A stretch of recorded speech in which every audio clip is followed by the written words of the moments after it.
Vamos a darle el enfoque de la iglesia en movimiento.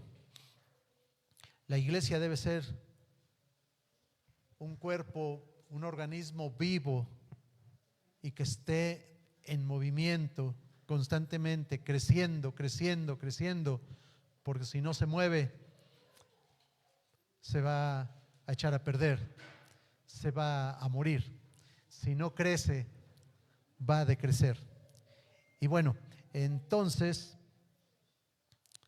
por favor, lean conmigo capítulo 28 de Mateo, versículos 18, 19 y 20. ¿Lo tienen todos? ¿Están listos? Y Jesús se acercó y les habló diciendo: toda potestad me es dada en el cielo y en la tierra, por tanto id y haced discípulos a todas las naciones, bautizándolos en el nombre del Padre y del Hijo y del Espíritu Santo, enseñándoles que guarden todas las cosas que os he mandado. Y he aquí yo estoy con vosotros todos los días hasta el fin del mundo. Amén. Siéntense, por favor, hermanos.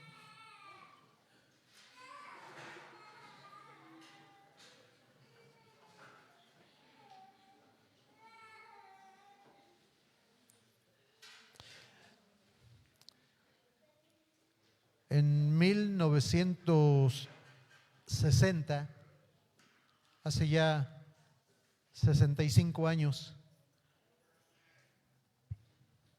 nació este servidor. Pero lo que quiero platicarles es que en este mismo año, un cristiano, de este tipo de cristianos que de vez en cuando va al templo, en otras ocasiones no va, a veces llega pero llega tarde, y muchas ocasiones llega y pues no pone atención, se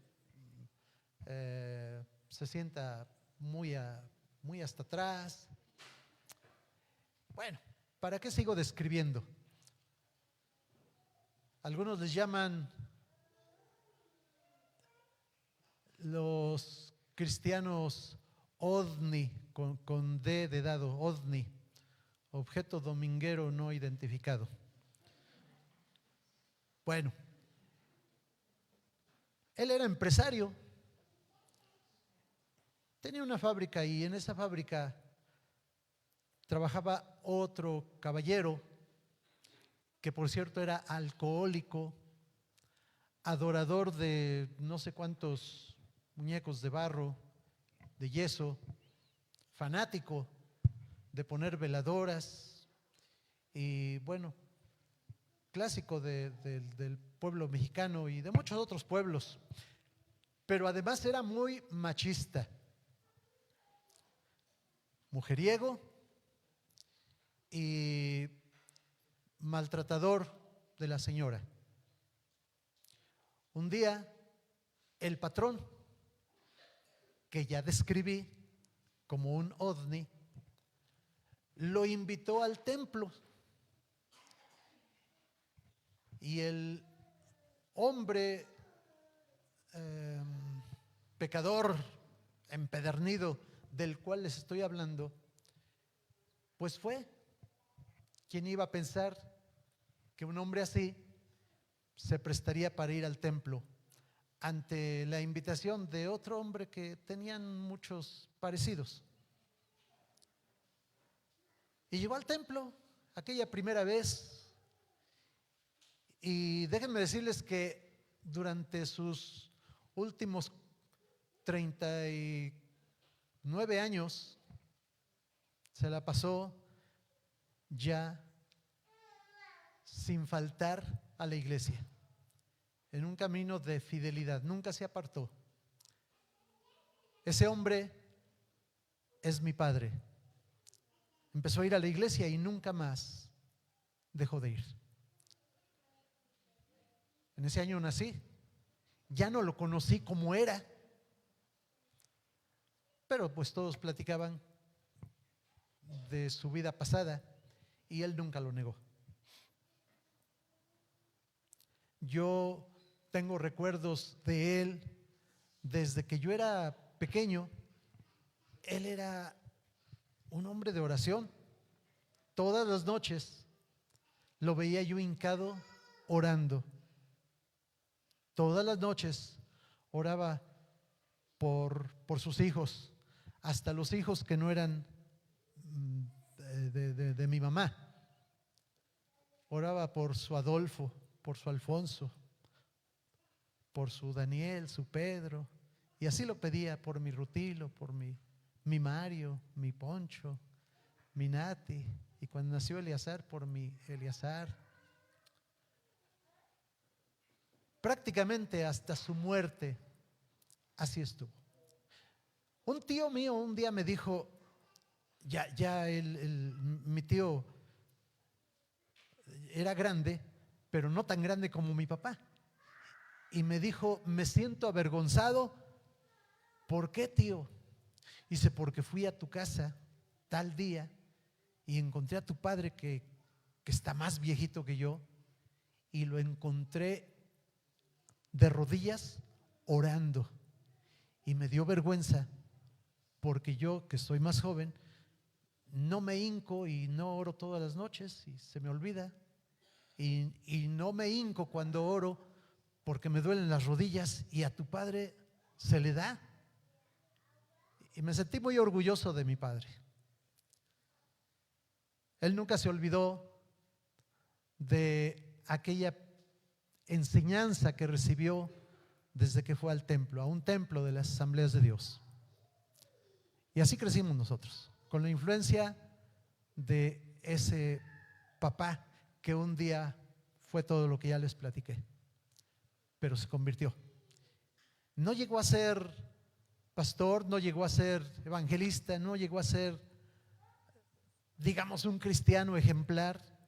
Tal vez tuvo muchas fallas, pero eso que me enseñó, que yo vi en él, me dejó huella hasta la fecha. Él ya murió y yo lo sigo recordando de esa manera, con mucho respeto. ¿Por qué les mencioné esta historia? Porque la iglesia, mis hermanos, está llamada a transmitir el mensaje. Y escuchen bien esto que les voy a decir, porque puede prestarse a muchas interpretaciones. No importa la calidad de cristianismo que usted esté viviendo, usted tiene la responsabilidad, y yo tengo la responsabilidad, todos tenemos la responsabilidad de predicar a Jesucristo, de ir a las naciones y predicar a Jesucristo. Él estaba a punto de irse, había muerto, había resucitado, y durante 40 días anduvo ministrando a los discípulos que estaban en desbandada y que muchos estaban escondiendo y a punto ya de abandonar las enseñanzas del maestro, y los anduvo ministrando, los buscó, les ministró, les enseñó pruebas indubitables de que Él era el que murió y que había resucitado. Les mostraba las manos y el costado y la cabeza y los pies heridos. Era Él, pero ya no era Él. Curioso, era el mismo maestro que conocieron, pero ya no era el mismo cuerpo, porque ahora Él podía traspasar las paredes y entrar al aposento donde estaban agazapados, escondidos, y allí Él se mostraba como Dios, como el Dios verdadero que había muerto por nosotros. Les confirmó el mensaje.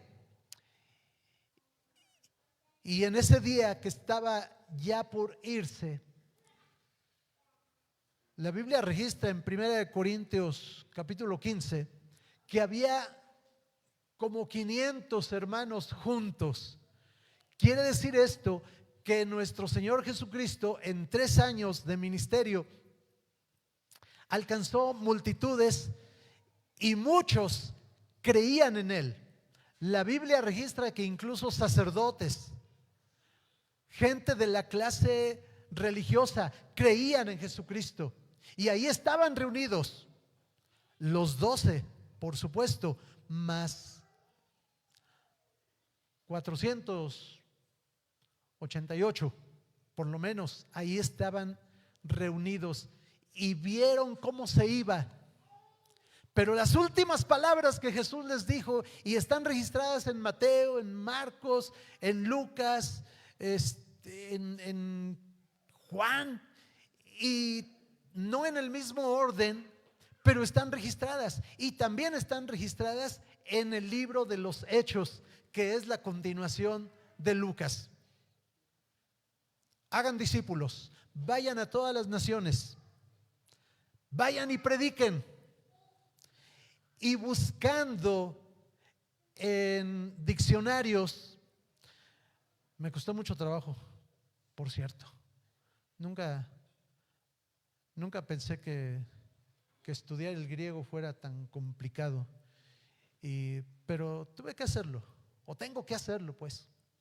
Y en esta ocasión me costó mucho trabajo porque muy pocos se atreven a decir esto, o no le ponen énfasis más bien, que la palabra id a todas las naciones, id y hacer discípulos a todas las naciones, id y predicar el evangelio a toda criatura, que lo tenemos como un imperativo, o sea, id y hacer discípulos es como un imperativo porque muchos lo entienden de esa manera y entonces dicen, tengo que dejar mi casa, tengo que dejar mi trabajo, tengo que dejarlo todo para ir, porque aquí dice id, entonces yo tengo que obedecer y eso es bueno, porque gracias a Dios han surgido muchísimos misioneros, misioneros transculturales, misioneros a las etnias, que están dejando todo literalmente, su familia se están separando y se van por 4 años. Ya el Departamento Nacional de Misiones de las Asambleas de Dios no les permite irse más de 4 años. Se van 4 años y regresan 1 para, qué sé yo, como para reintegrarse a su cultura, para reintegrarse a sus raíces, a su familia, no perder lazos. Pero muchos misioneros, si por ellos fuera, no regresan nunca más. De hecho, hay registros de los primeros misioneros del siglo todavía XIX que se compraban una caja, todavía en aquel entonces se llamaban baúles, unos belices grandotes, echaban sus ropas y se lo llevaban, lo echaban en el tren, luego en el barco y así se iban con esa cajota grandota, porque esa misma caja les iba a servir de ataúd. Ahí morían en el campo misionero y ahí ya tenían su ataúd listo. No regresaban ya a su tierra. Gracias a Dios por los misioneros que hoy tenemos en el extranjero y nos son muy familiares porque cada año, cada 4 años vienen por un año y en ese año recorren la República Mexicana para tener contacto con los patrocinadores, con las iglesias que le están apoyando y para darse a conocer también con otras iglesias que los quieren conocer para apoyarlos económicamente. Pero el imperativo id tiene otra connotación y dice mientras van. ¿Se entiende la diferencia? Mientras van por el mundo. Y entonces yo me puse a pensar, ¿qué hubiera sido de don Clemente Román Sánchez si aquel hombre que nunca fue misionero ni evangelista y pues no dejó de ser un ovni él hasta que murió? ¿Qué hubiera sido si él no le dice, oiga, don Clemente, lo invito a mi templo, tal vez yo no estaría aquí. No lo sé, porque yo no creo en la predestinación. No me creo predestinado. Alguien me habló, alguien oró por mí y la gracia de Dios me alcanzó. ¿Qué hubiera sido de mí? La iglesia la conforma cada uno de mis hermanos que hoy está aquí sentado. Y les quiero platicar una anécdota. Un día, en una iglesia, el pastor estaba diciendo más o menos estas palabras, este mensaje, que todos tenían que salir a la calle y traer a alguien a los pies de Cristo. Y estaba ahí un hombre bajo las influencias del alcohol todavía. Era domingo en la mañana y él no sabía ni qué hacía ahí. Entró por casualidad y oyó las palabras y literalmente salió a la calle. Iba pasando un transeúnte y ya saben cómo son estas personas que están bajo las influencias del alcohol. De una manera pertinente lo obligó a entrar y pásale y pasa y lo obligó a entrar. El borrachín terminó el culto y se fue y jamás se supo de él. Pero el hombre que entró escuchó el evangelio y se convirtió a Cristo. Aleluya. La obra es del Espíritu Santo y él sabe cómo hace su labor de salvar a las almas, de llevarlos a los pies de Cristo, de convencerlos de su pecado, de su maldad y de que deben arrepentirse. El Espíritu Santo sabe cómo lo hace, pero utilizó a ese alcohólico para salir y obligar a un transeúnte que entrara y escuchara el evangelio y se convirtiera. Y él, no sabemos si algún día se convirtió. Dios quiere usarnos a todos. Les voy a platicar otra anécdota. A mí me la platicó el misionero Rubén Vargas cuando estaba en vida todavía. Y dice: ¿ha oído hablar de Kentucky Fried Chicken? Claro que sí. Es una, casi siempre yo lo veía y como yo no sé inglés, entonces le presumía, le decía yo: hermano, le voy a presumir mi inglés. Good morning and Kentucky Fried Chicken. Y él así me conocía siempre y me veía y Kentucky Fried Chicken, Kentucky Fried Chicken. Ok. Entonces él me platicó de un personaje que sale por ahí con unos lentes y no sé si lo han visto.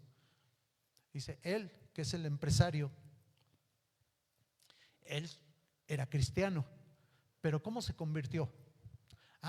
Porque las niñas, las misioneritas de su templo, por allá andaban en Central Park, creo en New York, y entonces salieron a repartir folletos y una niña fue y le dio un folleto a ese hombre empresario bien vestido y le dio un folleto y el hombre se convirtió. No recuerdo qué le dijo a la niña, si me platicaron, no sé si le dijo un mensaje, no sé, pero le regaló un folleto, una niña a un empresario y el empresario se convirtió a Cristo. Aleluya, aleluya, gloria a Dios. Dios quiere usar a los, se los voy a decir como les enseñamos a los niños, a los grandotes, a los chiquitos, a los hombres y a las mujeres, a los viejitos y a los jóvenes, a los pobres y a los ricos, a los que tienen 20, 50 años en el evangelio y que nunca han traído un alma a los pies de Cristo. Dios nos quiere usar. Aleluya. Y a los que desde el principio tienen inquietud por predicar, por ir y bueno, yo felicito a varios de ustedes, mis hermanos. Sé que están haciendo esa labor. Gloria a Dios por la hermana que se sube al autobús y ahí predica el evangelio. Aleluya. Pues Dios quiere usar a los recién convertidos y Dios quiere usar a los que tienen muchos años en el evangelio y que nunca han hecho nada por el Señor. Dios nos quiere usar a todos, porque el Espíritu Santo nos da vida. Y una cosa es que que el Espíritu Santo nos da vida, y otra cosa es que nosotros no lo creamos. Porque muchas veces no nos movemos porque no lo creemos. No nos movemos porque hay incredulidad. No le decimos a la gente: mira, yo soy cristiano, tengo un mensaje para ti. Yo leo la Biblia y ahí hay un mensaje que cambió mi vida y te lo quiero compartir. No nos atrevemos a decir cosas así porque dudamos. Dudamos de todo. Y Dios quiere que no dudemos, porque el que se acerca a Dios es necesario que crea, que crea, que crea, que crea. Y si ustedes revisan el Evangelio de Juan, en todo el Evangelio, ahí encontramos al que cree, al que cree, al que cree, al que cree, al que cree. Es un énfasis tremendo en que tenemos que creer la palabra de Dios. Tenemos que creer que el Espíritu Santo esté en nuestra vida. Tenemos que creer que el Espíritu Santo nos quiere utilizar para la gloria de su nombre. El Espíritu Santo es el que está haciendo la obra actualmente, y dice la Escritura: Él convencerá al mundo de pecado, de justicia y de juicio. Si nos atrevemos a creer en el Señor, mis hermanos, cosas grandes veremos realmente, porque somos la iglesia del Señor. Y la iglesia tiene que estar siempre en movimiento, marchando. Entonces, mientras van por las naciones, y acuérdense que la palabra naciones, ya Pastor Natanael nos dio una lección sobre eso hace unos días. La palabra naciones viene de etnias, o sea, en lugar de naciones hay que leer etnias. Y etnias nos es más familiar porque para nosotros una etnia, digamos, son los otomís, son los mayas, son los purépechas, son los náhuatls. ¿Quiénes son otras etnias?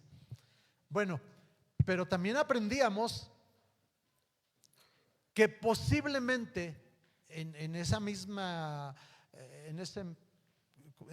dinámica de la palabra, tenemos que entender una etnia. Por ejemplo, cuando fueron muy famosos y había muchos grupos de darks. ¿Se acuerdan de los darks?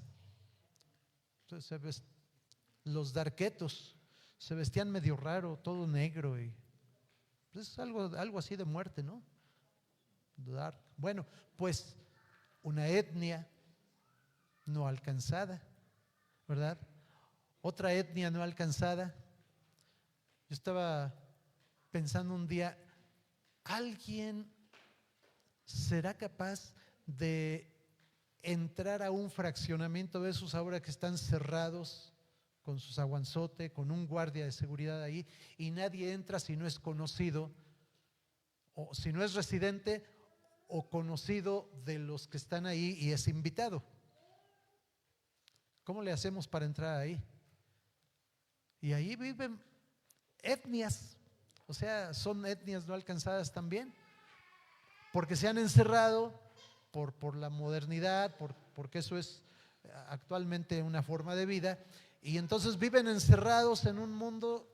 Allí lo tienen todo, salen a hacer sus compras, salen a la oficina, salen a los centros educativos, van y vienen, y nadie puede ir a tocar ahí como lo hacemos en todas las demás colonias. Podemos hacerlo, podemos subirnos a un autobús y ahí encontramos muchas gentes, pero ¿cómo se le hace para ir a esas etnias? También puede ser así como etnias. O sea, dentro de nuestra ciudad encontramos etnias. Mientras la iglesia Filadelfia va caminando por la ciudad de Puebla, en donde va a encontrar muchas etnias, va a encontrar personas que vienen de Chiapas, que vienen de Oaxaca, o que vienen de otros estados de la República, de Veracruz, o de aquí mismo de Puebla, del interior, de la sierra, y se paran en las esquinas para pedir monedas, o para limpiar parabrisas, o para vender alguna artesanía. Usted lo ve y usted va por ahí Bueno, pues eso es lo que dice Mateo 28, que es el versículo 19, ¿no? Eso es lo que dice: mientras vas por la calle caminando y te encuentras a un oaxaqueño pidiendo una moneda o vendiéndote un artículo, no lo malveas, no lo ignores, preséntale el evangelio. ¿Alguien ha pensado así alguna vez? Déjenme ver manos. Despierten, hermanos. Despierten. Una pregunta: ¿alguien ha hecho esto así? ¿O somos de los que vemos a uno de ellos y no veo? Desafortunadamente, y hablando con honestidad, eso nos ha pasado a todos, porque estamos pensando que hacer misiones es equiparnos con un montón de folletos, con varias Biblias, e irnos ¿a dónde hemos ido? A Cicingo, y allá vamos a hacer un viaje misionero. Eso es hacer misiones. Pues no, mis hermanos. A la luz de lo que hemos estado estudiando en este último mes misionero, hacer misiones es exactamente eso: salir a la calle, y mientras vamos por las tortillas, ahí nos vamos a encontrar a alguien a quien predicarle el evangelio. ¿Alguien lo ha pensado? Amén, por los que sí lo han pensado. Ahora, ¿alguien lo ha hecho? Gloria a Dios por los que lo han hecho. Vamos a hacerlo. ¿Qué pasaría, mis hermanos? ¿Qué pasaría? Imagínense ustedes si a partir de hoy cada uno de nosotros lo hace. Y repito, este mensaje no es para los líderes, no es para los que ya tienen años aquí, no, este mensaje es para usted que me esté escuchando, para usted, para ti, niño. Aleluya, para ti, jovencito. Es para ti. Es para ti que te da flojera leer la Biblia. Es para ti el mensaje. El que no la leas es tu problema. No quieres leerla, no quieres crecer, es tu problema. Pero el mensaje es para ti. Aleluya. El mensaje es para ti. ¿Cuál es tu profesión? ¿Cuál es tu oficio? ¿En qué te ganas la vida? En lo que sea, el mensaje es para ti. ¿Cuántos años tienes? Apenas tengo 8 años. Es para ti. Es para ti, niño, niña. Tienes compañeritos en la escuela. Es para los jovencitos de secundaria. Y como me dijo hace unos días una niña, ¿cómo me dijo? No quieren creer o se burlan de esto. Sí, la gente se va a burlar, pero déjalo que se burla. No te preocupes, dile a otro. Y quizá uno de tantos va a venir a la iglesia y se va a quedar y jamás va a dejar de venir a la iglesia, como lo hizo mi Señor Padre, que ya está con el Señor. Jamás va a dejar el evangelio, jamás va a dejar de asistir a la iglesia, va a ser de los más fieles. Hay una familia por aquí cerca. Cuando yo llegué aquí a trabajar como, pues no sé, como ayudante de pastor, ese era mi trabajo. Y hacía yo de todo. Yo era el que hacía todo, porque no había, en aquel entonces no había diáconos, no había equipos de limpieza, no había equipos de nada. Entonces yo era el que hacía todo. Y aprendí. Entonces me acuerdo de una familia que empezó a venir, primero uno, luego el otro, y aquellos fueron ganando a más familia. Ya ellos se repartieron, se fueron para otros lados, ya no vienen, pero cuando venían, empezaron a venir, era casi toda la familia, muy numerosos. Pero siempre pedían oración por el papá, que no quería venir, un anciano. Y a los ancianos a veces ya es difícil cambiar su modo de pensar. Su papá y su mamá no querían venir. Pues estuvimos orando, les acompañamos en oración y Y yo no recuerdo a quién le tocó ir y hablar con ellos. No me acuerdo. Con los ancianitos. Hermanos, ellos se convirtieron, ya grandes, se convirtieron a Cristo. Y el ancianito, ya como de 80 años, él venía, pero era fiel, fiel, fiel. Era el primero prácticamente en llegar. Eso sí, no era el último, porque por aquí terminaba y él caminaba y se iba. Y todos decíamos, pobrecito, ¿verdad? Pues lo queríamos, pero como que no contábamos con él. Pero cuando se trataba de trabajo, él era de los primeros en decir, cuenten conmigo. Y aunque sea, tomaba una escoba y hacía trabajo. Pero lo que más me sorprendió, ustedes ven ahora aquí un plafón bonito, gracias a Dios, por los hermanos que tuvieron la visión de poner este plafón. Pero arriba ustedes saben que hay un techo, unas láminas de asbesto, y algunas están ya bien partidas. En aquel entonces teníamos una lámina ya súper partida, ya no servía, de plano, había que cambiarla. Investigamos cuánto cuesta la lámina y cuánto cuesta cambiarla. No, pues cuestan como cerca de 1,000 pesos en aquel entonces. Estoy hablando hace más de 30 años. Más de 1,000 pesos nos costaba. Es un dineral tremendo. ¿Cuándo lo vamos a juntar? Pues el pastor dijo, hermanos, queremos pedirles, y ahí todos dijeron, nos cooperamos de a 10 pesos cada 8 días hasta completar. Era muy poca la iglesia, pero empezaron a entrar que 70, que 60 pesos, así cada 8 días. El que nunca falló dar sus 10 pesos era ese ancianito. Llegaba directamente con el encargado y le daba sus 10 pesos.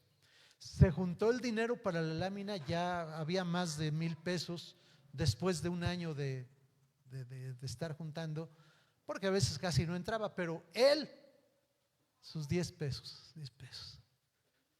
Ya era posible cambiar la lámina, de hecho la cambiamos, pero él seguía dando sus 10 pesos, aunque ya estaba completo, ya no necesitábamos, pero él seguía dando sus 10 pesos, 10 pesos. Y llegaba y 10 pesos. Y un día le dijo al tesorero de aquel entonces, dice, oiga, aquí están mis 10 pesos, pero que no se ha juntado, porque yo doy y doy, yo veo la lámina que no la cambian. Estaba bien metido, bien atento. Hermanos, no dejemos de predicar, suceden cosas. Aleluya, gloria a Dios, gloria a Dios. Se convirtió a Cristo un anciano aquí en la iglesia. Lo invitó una señora que después se casó con él, por cierto, pero ella era viuda y él era viudo. Bueno, se casaron. Y no estoy dando consejo, para nadie, para nadie. Bueno, pero sí les quiero platicar eso. Entonces, ella lo invitó a él y él empezó a venir a la iglesia y decidieron bautizarse los dos. A ella la habían atropellado y caminaba así porque quedó lastimada su cadera. Los dos decidieron bautizarse. El hombre ya de 65 años tenía un problema de insomnio, no podía dormir, se acostaba y no dormía. Ya hasta como a las 4 horas se quedaba dormido, 2, 3 horas y despertaba. O si zumbaba una mosca por ahí, despertaba y ya no podía dormir. Era un mal que tenía. Decidieron bautizarse los dos. Y cuando se hicieron los bautizos, era una barranca, había que bajar como 120 escalones. Y los dos fueron. El pastor le decía a la hermana, si quiere espérese a que haya bautizos en otro lado que no sea tan complicado. Dice, no pastor, yo voy. Y ella bajó con ayuda, pero bajó a bautizarse. El hermano también se bautizó. Los dos salieron del agua. Cuando sale del agua la hermana que andaba así, dice, pastor, No me duele nada, no me duele nada, gloria a Dios. Dios la sanó ahí. Aleluya. El viejito no pudo decir nada, pero llegó a su casa, todavía vivía con sus hijos. Llegó a su casa como a las 7 de la noche, llegó cansado, se acostó a dormir y se quedó profundamente dormido, sin insomnio.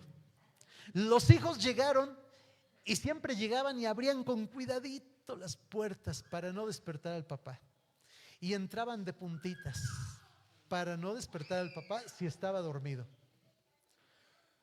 Al otro día se levantaron, normalmente el papá ya andaba por ahí trajinando porque no podía dormir, pero les extrañó que papá ni sus luces. Y dijeron: ¿a poco no vino mi papá? A ver, vete a asomar.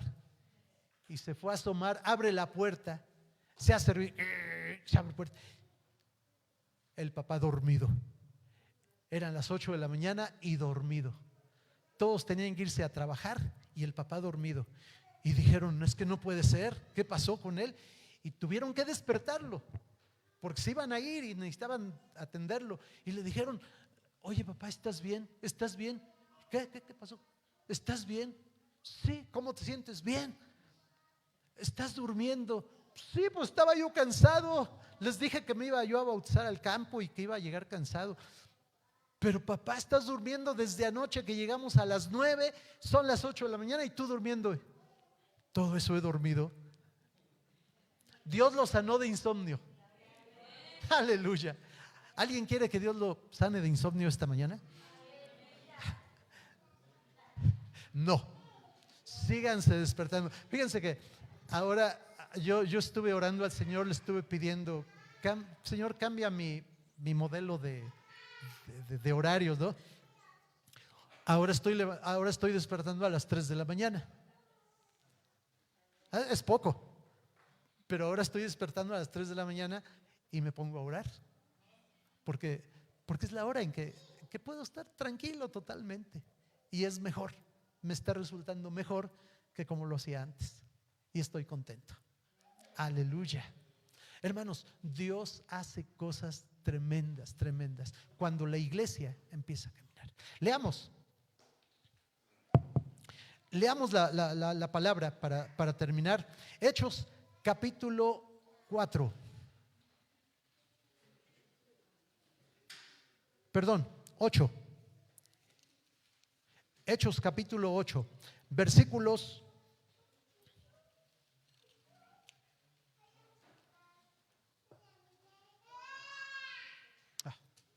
perdón.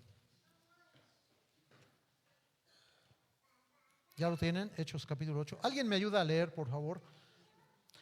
Solamente los versículos 2. No. El 1. Bueno, desde el 1 hasta el 4, por favor. ¿Alguien me quiere ayudar a leerlo? Gracias.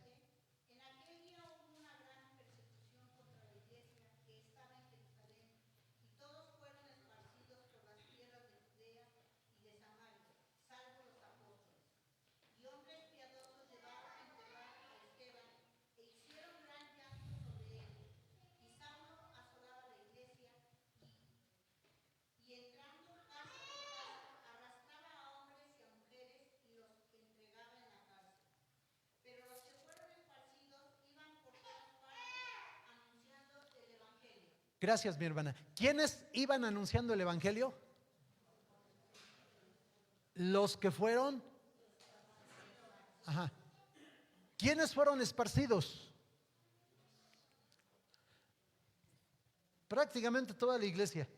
Todos los que creían en Jesucristo, todos los que se habían atrevido a confesar que Jesucristo es el Señor, todos ellos fueron esparcidos. Pero un versículo anterior dice, que es el versículo 1 al final, dice: salvo ¿quiénes?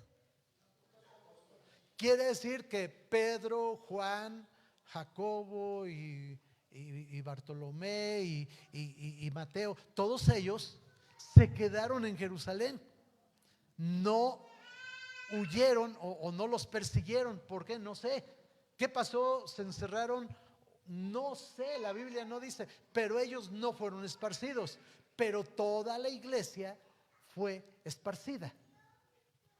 Los cristianos de la banca, de las sillas, los que estaban cómodos, los que quizá nunca le habían predicado a un cojo en la puerta de la Hermosa, los que quizá nunca le habían predicado a una multitud de 3,000 para que se convirtieran, los que nunca habían orado por un ciego o orado por algún milagro, los que nunca habían hecho algo trascendente, ellos fueron esparcidos y ellos fueron predicando el evangelio.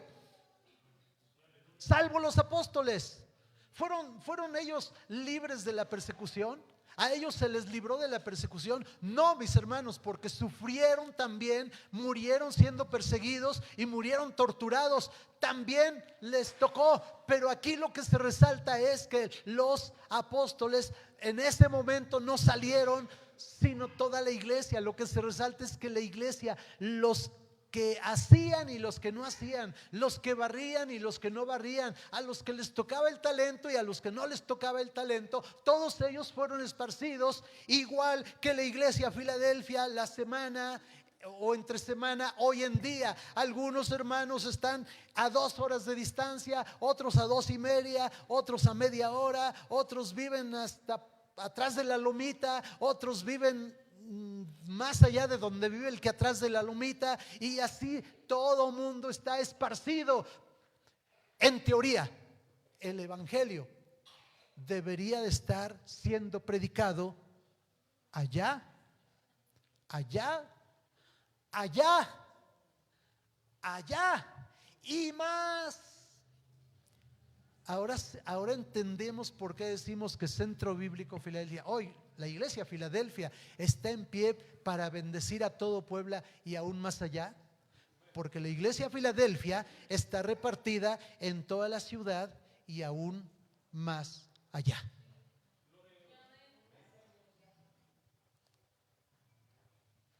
La obra es hecha por el Espíritu Santo, no por nosotros. En el reino de los cielos no existen los hombres grandes, como cuando dicen, no, es que aquel es un hombre grande para el Señor. No, existe un Dios grande y todopoderoso, pero no hombres grandes.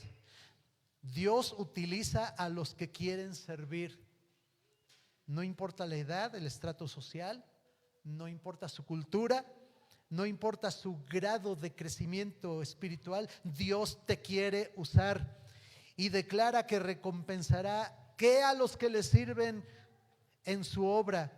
Dios los va a bendecir, a los que le sirven con su trabajo, con su talento, con sus bienes en la obra de Dios, van a recibir bendición de Dios. Su nombre escrito en el libro de la vida ya es un galardón que no se logra de ninguna otra manera más que creyendo en Jesucristo, esperando en Él. Y si creemos en Jesucristo, hermanos, la hermana Justina hace el miércoles nos dijo, todos tenemos un familiar, todos tenemos un amigo, todos tenemos un vecino con el que podemos platicar. Y yo me quedo con eso. Fueron los cristianos esparcidos de Hechos capítulo 8 quienes llevaron el evangelio como misioneros por primera vez. Aleluya. Ya en el capítulo 13, ya no lo leemos, pónganse de pie, pero en el capítulo 13 del libro de los Hechos se nos narra que cuando la iglesia en Antioquía estaba ministrando delante de Dios, había profetas, había maestros, era toda una congregación que crecía, que había alcanzado cierto grado de madurez organizacional. Y mientras estaban ministrando al Señor, el Espíritu Santo les dijo: apártenme a Bernabé y a Saulo para la obra a la que los he llamado. Toda la iglesia tiene que ir a donde tiene que ir. No deje su casa. Quizás si Dios no lo ha llamado a Japón, no deje su casa. Si no tiene un llamamiento claro de ir a alguna etnia mexicana, no deje su casa. Si no tiene un llamamiento claro de ir a la India o a África, no deje su casa. Es mientras va, mientras vamos de aquí a la casa esta tarde, mientras vamos en el bus, en la combi, regale un folletito, dé una palabra. Alguien se va a convertir. Señor, hoy